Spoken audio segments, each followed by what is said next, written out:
ಸರ ಇಲ್ಲಿ ನೋಡ್ರಿ ಸರ ಅವ್ರ ಅಡಿಗೆ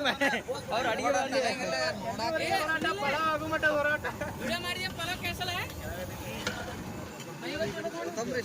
ಸರ್ ಬಿಡು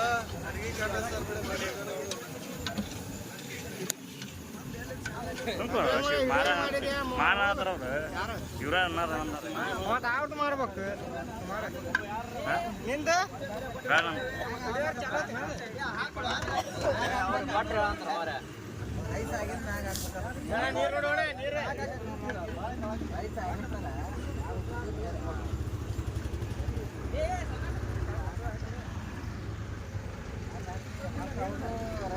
ಇನ್ನೊಂದು ಕ್ಯಾನ್ ಬೇಕಪ್ಪ